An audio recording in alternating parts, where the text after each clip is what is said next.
Hello friends, it's me, and today, Nukes, Nobody Survives. Let's check out Film Theory. The Fallout nukes are lie. Nobody survives. From the film theorists. Together, let's go. Let's start. The world of Fallout is a lie. The irradiated desert wasteland full of people struggling to survive isn't what would happen if the bombs we see in the Fallout show dropped in the real world. But the reality is so much worse. Strap on your Pip Boys, loyal theorists, as we explore the real fallout of this great war. Hello Internet, welcome to Film Theory, the show Hello Internet, welcome to Film Theory. Hi. that doesn't want to set the world on fire, he just wants to start a flame in your heart. So believe it or not, but for as much as I love movies, I am also a lifelong gamer. I did get my start editing for Game Theory, after all, and the games I love the most? RPGs like Fallout. No joke, I had a cat named after the game director at Fallout's developer Bethesda. R.I.P. Todd Howard, you were a good cat. If you don't know, Fallout takes place in a post-apocalyptic world where nuclear war has destroyed most of human civilization. The few survivors have banded together in makeshift cities and raider gangs pillaging the wasteland or inside vaults designed to keep their residents safe. Now that right there is Vault 4's 3-foot thick lead casing, strong enough to keep out the rads and the reds. And all of that is wrapped in a pretty bow of a retro-future aesthetic, dark humor, and over-the-top violence. This is one franchise that does not pull its punches. So why are we talking about this game franchise on Film Theory today? Well, I was both excited and terrified to hear that they were adapting the series into a television show over on Amazon Prime. Would it live up to the franchise's highest heights, or be broken and janky? Well, Good news. Surprisingly good news. It is amazing. Amazing. Happy to say that the Fallout show is more Last of Us than Halo, a faithful adaptation that features all of the same brutal comedy and social commentary that makes Fallout so special. Listen to me. Hollywood is the past. Forget Hollywood. The future, my friend, is products. You're a product, I'm a product. The end of the world is a product. All while using art directly out of the games and being a pretty dang good TV show on top of it. I have to say, I did get some pretty good feelings on this one when they proudly proclaimed to be from the studio who brought us free 2-day shipping. It just feels so Fallout. Oh my gosh, Lee, are you stealing another one of my franchises? No. Get out of here, Tom. This one's mine. I was there when Fisto told me to assume the position, when there were cars falling out of the sky in Fallout 4. I've spent more time modding these games than some people have spent playing them, Tom. Come back and get mad when I steal Minecraft or something, I don't know. Regardless. Tom! Lee! Fight! While most of the Fallout show takes place a full 2 centuries after the end of the world, the opening scene decides to do something a little bit different, instead starting the day the bombs fell. Here, one of our protagonists, Cooper Howard, sees the blasts ignite all across the Los Angeles skyline. Desperate to get to safety, Cooper and his daughter head for the Hollywood Hills. It's a chilling scene. Los Angeles is more or less wiped off the face of the map. Neighbors and friends turn on one another. Everyone— Let's be honest with each other, the nuclear bomb scene sucks.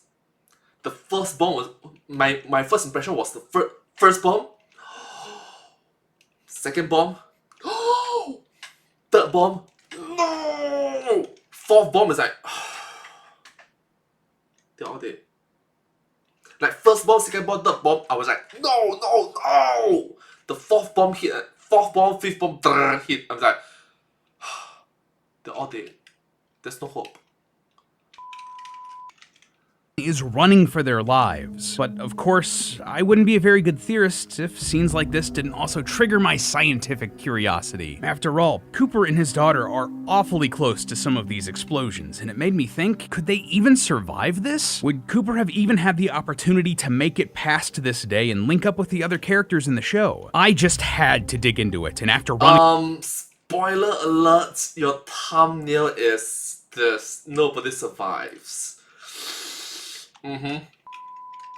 The numbers? Well, the answer shocked me, and it's gonna blow this show wide open. See, loyal theorists, if you look at this scene, you'll find that the world that this show, that the entire Fallout franchise sets up, is a lie. More likely than not, none of these characters in the opening scene would have made it, Cooper included, and few of the future characters would have even had the opportunity to be born. The fallout of Fallout would have been much worse than even this series could have imagined. So step into your power armor, friends. We're headed into the wasteland to find out out why. To start, let's all catch ourselves up on what we're talking about here. First off, the show is actually set in the same canon as the games, which itself is a challenge since most of the games all have multiple endings, but that's a headache for another day. Regardless, the show also has the distinction of being amongst some of the earliest and the latest content we see in the Fallout timeline. Yeah, though the main events of the show take place in 2296, around 9 years after the events of Fallout 4, there are numerous flashbacks that take place in or before 2077 and the Great War that destroyed the world. And though this isn't the first time we've seen the bombs drop in the franchise, it is the best look at the devastating event that the series has offered to date. Because of that, we can now do all sorts of cool stuff, like figure out exactly how bad these bombs would have been for the world, and specifically for Cooper here. Let's start out by figuring out exactly where the bombs dropped in this scene. This part of the show takes place in Los Angeles, and we get a nice aerial shot as 3 nukes are detonated over the city. This right here gives us all of the info we need to pinpoint these explosions, all thanks to this building. That there in the corner of this shot is the Griffith Observatory, a famous landmark that you may recognize from everything from Terminator to La La Land to Grand Theft Auto 5. Davey! Using this, Another gaming reference. we can hop on Google Earth and line it up with the show, letting us know that we're here somewhere up in the mountains north of Hollywood. You may also notice that unlike the show, there aren't any skyscrapers here in this part of LA in the real world. But this would still make sense given that this portion of the Fallout timeline takes place a full 50 years after the present day, and that the world of Fallout diverged 50 plus years, so yeah. from our own shortly after World War II, so we can forgive this little bit of artistic license taken with the LA skyline. Regardless, using this information, we can figure out roughly where the epicenter of these 3 explosions are. The one closest to Cooper is just southeast of the observatory, putting ground zero right about here in Hollywood. The second explosion is even further southeast, putting it smack dab in downtown LA. And the third explosion off in the distance there is quite a bit further south. I'd estimate that this bomb was dropped straight out of Compton. Finally, the very first bomb that sends Cooper headed for the hills is a bit tougher to identify. But because we can see the edge of it in this aerial shot over on the right, we can use that to estimate that it would be roughly here, just south of Koreatown. Admittedly, that is a bit of a guess based on our limited data, and it may be a few blocks in either direction, but trust me, it won't actually end up mattering that much in the end. Okay, now that we've identified where the nukes went off, we need to figure out exactly how high they were in the air when they exploded. But wait, why would they be exploding in the air? Well, we've gone into great detail about this in previous videos, but the long and short of it, detonating an explosive device in the air actually provides far more destructive power versus when it explodes on the ground. This concept is known as an air burst, and it's actually how the atomic bombs deployed in Hiroshima and Nagasaki were detonated in World War II. And this mostly tracks with what we see here in Fallout. If you go through this shot here frame by frame, though it's a bit difficult to make out, we can see that the center of the flash, and therefore the explosion, is just over the top of the buildings here in Hollywood. Unfortunately, like we just explained, these buildings aren't actually real, so we can't use them to get an exact measurement of this height. So what we're gonna do instead is use the tallest building currently in Los Angeles, the Wilshire Grand Center, as a benchmark. This building stands at 1,100 feet or 335 meters tall, which sounds reasonable for an airburst like this. But again, as we will soon see, going a dozen meters up or down isn't gonna change the end result that much. Finally, the Are you sure? Are you sure? That is pretty tall. The last piece of the puzzle we need here is just how powerful these bombs are. The yield or power of bombs this big is measured in terms of just how much TNT it would take to get the same amount of power. So, for context, the bomb dropped on Hiroshima had a yield of 15 kilotons, or 15,000 tons of TNT. But how big are these bombs in Fallout? Thankfully, this is where the fact that the games in the show take place in the same universe comes in clutch. See, packaged with every copy of the original Fallout 1 was the Vault Dweller's Survival Guide. Basically, it was the player's manual, but written from the point of view of the in-universe vault tech. Man, I miss when games came with cool inserts like this in the box. Regardless, the survival guide explains that, quote, "The yield of a modern strategic warhead is, with few exceptions, now typically in the range of 200 to 750 kilotons. That's actually quite a bit smaller than the biggest bombs the US has today, which sit at around 1.2 megatons or 1,200 kilotons of TNT. But using the info from the survival guide, we're gonna say that the 3 smaller explosions we see are towards the bottom of that range, around 200 kilotons in size, while the big bomb that started the whole sequence is at the top of that scale, approximately 750 kilotons. With bombs like that, you can see why they say that war never changes. And you can experience that for yourself thanks to the sponsor for today's theory, War Thunder, available now free for consoles and PC. War Thunder is the most comprehensive vehicle combat game ever, with over 2,500 tanks, planes, helicopters, and ships, painstakingly recreated down to the tiniest detail, including their individual components, crew, and realistic damage taken during battle. I've always been a buff for World War II history, trivia, and movies, so seeing all the iconic tanks and planes from the 40s in-game, realistically rendered with authentic sound effects, it's just incredible. But the game's not just limited to World War II. You can find everything from 1920s biplanes to modern-day fighter jets from over 10 major nations in War Thunder, all given the same insane attention to detail. So if any of this sounds appealing to you, please go join the War Thunder community, 70 million players strong, and engage in some PvP war games perfect for fans of military history, all by clicking the link in the description below. And hey, for a limited time, new and returning players who haven't played for 6 months will receive a huge bonus pack that nets you multiple premium vehicles, the exclusive Eagle of Valor vehicle decorator, 100,000 silver lions, and 7 days of a premium account. Once again, thank you so much to War Thunder for sponsoring today's theory, and let's hop back into the explosive results of Fallout. And now, with all of that info, where the bombs fell, how high they were, and how big they were, we can Ace, King, Queen. There's still Jack and then. plug all of that into this online tool Nuke map to simulate exactly how much devastation these bombs would wreak across the City of Angels.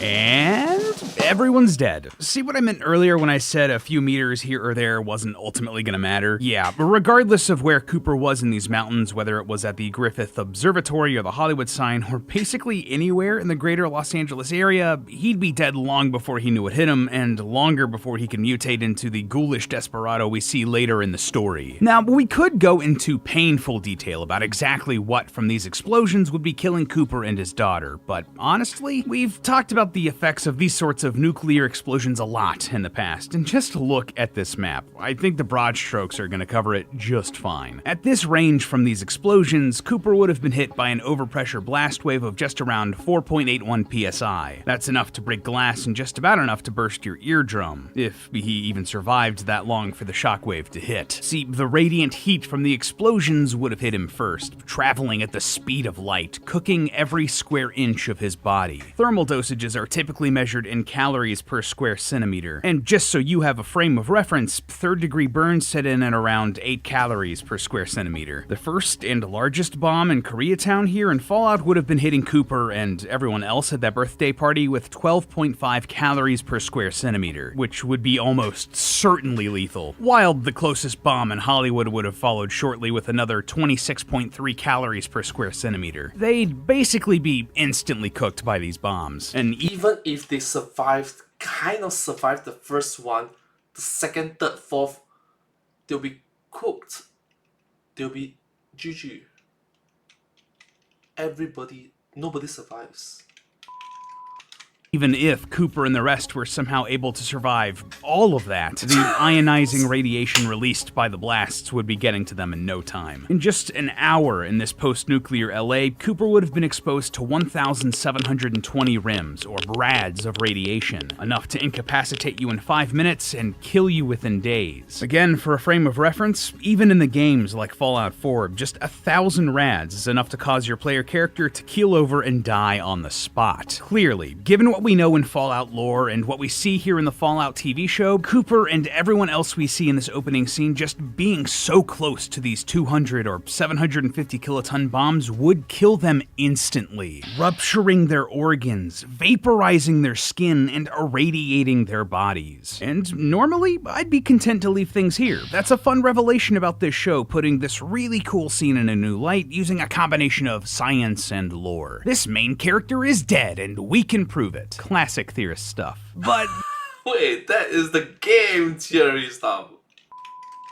something about this whole thing was still bothering me. As I was watching the show and seeing these explosions, I couldn't help but think that they looked a little, well, small. I've done a surprising amount of research about nuclear explosions during my time here at Theorist, and though I'm no nuclear physicist, I do know that these bombs are supposed to be massive. Like, stretch up into the atmosphere massive. But these explosions are just not that. They're big, don't get me wrong, but they're not as large as they should be. So I decided to dive a little deeper into the data and found an interesting feature over on Nuke Map. See, once you detonate the bombs in the tool, you can export that data to Google Earth and see the scale of the mushroom clouds in all of their glory. But when I did this for the 200 and 750 kiloton nukes, this is what I got. If this looks like a confusing image to you, fair, it was to me too. It wasn't until I zoomed out that I realized that what we're seeing here, all of that black blob taking up so much of the image, that is the mushroom cloud we should be seeing if these nukes had a yield as powerful as Fallout lore says. Essentially, as he rides his horse on by the Griffith Observatory, Cooper would basically be inside of the mushroom cloud of the bomb detonated in Hollywood. And the height of these clouds should be as tall as 18 kilometers. There is simply no way that these bombs we see here in the show are as powerful as the Vault Dweller's survival guide told us. But we can figure out how strong they are based on what we see. Yeah, after playing around with Nuke Map a little bit more, I was able to create this, which is far more true to size of the clouds we see in the show. You want to take a wild guess at how powerful these bombs are? They're not 100 kilotons. They're not even 10 kilotons. In fact, the smaller bombs here have a yield of just 100 tons. 150th the power of the bomb dropped on Hiroshima. And the bigger bomb detonated in the show here in Koreatown ended up just a little bit bigger, but even still, it was just a single kiloton of TNT. On the scale of nuclear explosions that we've seen in the media and in the real world, that is insanely small. Now, don't get me wrong, for the city of Los Angeles, these explosions are still going to be devastating. The city would be in rough shape, no two ways about it, but for the vast majority of Los Angelinos, they'd have plenty of time to hop in their cars or on their horses to escape. In fact, not only would Cooper totally survive this sort of blast up in the hills of Hollywood at the Griffith Observatory, but he'd likely experience no negative side effects whatsoever if he stayed clear of the fallout headed downwind. And what's more, this isn't even a case of these explosions being significantly smaller than the other ones we've seen throughout the Fallout franchise. Both the bomb in Fallout 3's Megaton Quest and the explosion from Fallout 4's Prologue are in line with the ones we see here in the Fallout TV show. So, does that mean that these super powerful, civilization-ending nuclear explosions might not have been as world-shatteringly powerful as— I don't know, because from what I know,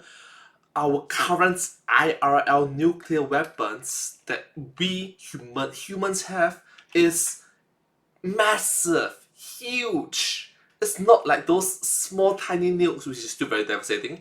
It's not like those small tiny nukes that we see in Fallout. So I don't know what I don't know.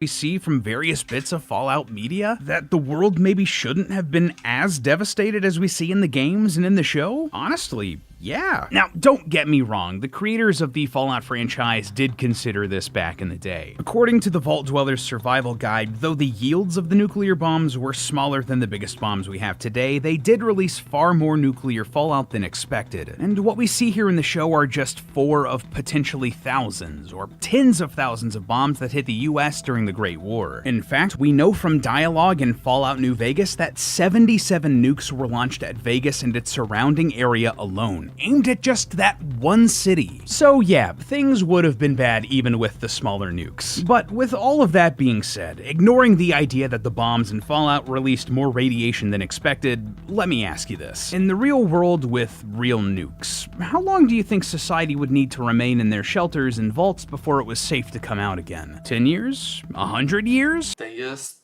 100 years, yeah. 200? Never? Well, what if I told you that it could actually be as little as just a few weeks? Yeah, weeks. See, when we think of nuclear disasters, the things that typically come to mind are Chernobyl or Fukushima, where radiation levels can still be problematic decades after the initial incidents. In meltdowns like those, radioactive uranium and plutonium are leaked into the local environment. And unfortunately, those elements have high half-lives. The amount of time it takes for just half of the radioactive radioactive atoms to dissipate. It can take tens of thousands, or even hundreds of millions of years for those elements to become inert. So for us humans, that basically means that there will be dangerous amounts of radiation at those disaster sites forever. But things are different when it comes to a radioactive explosion. When a nuclear bomb goes off, the uranium and plutonium powering the bomb is quickly converted into energy and dozens of other radioactive isotopes. And thankfully, most of these isotopes have relatively tiny half-lives, with radiation levels falling off more than 50% after just 1 hour and 99% after just 48. Basically, for every 7-fold increase in time, there's a 10-fold decrease in radioactivity. After about a few weeks, radiation levels are likely as low as they're gonna be for a long time, and should be safe enough for humanity to emerge from their vaults to either flee or rebuild. Don't believe me? Well, we can look at real-world examples like Hiroshima and Nagasaki. Those cities were being rebuilt just a few months after the bombs fell. And But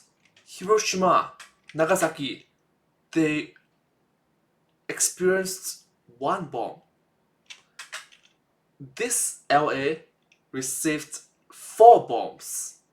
Granted, they're smaller, but 4. I don't know. He mentioned that the bombs are 1/50th tinier. But quantity, that's still a lot. That's still a lot spread out across a huge amount of space. today, radiation levels in both are basically no higher than they are anywhere else in the world. And if you want an example that's a bit closer to home, you could spend an entire year at the ground zero of Oppenheimer's Trinity test and be exposed to entirely normal and safe levels of radiation. Now, do not misunderstand me. Any amount of nuclear conflict is not good. These explosions suck for humanity, for civilization, for anyone and anything. And even if the amount of radioactive fallout were a fraction of the devastation we see in the games and the show, that would cause irreversible damage to the Earth and our fellow human beings. And remember, according to Fallout lore, the bombs released more radiation than expected. But still, the big takeaway here, if the bombs were as big as what we can see with our own eyes here in this series, here in this scene from the show, it wouldn't be as bad as the Fallout franchise wants us to believe. But that's not to say that it wouldn't still be the end of civilization as we know it, both in the real world and in Fallout.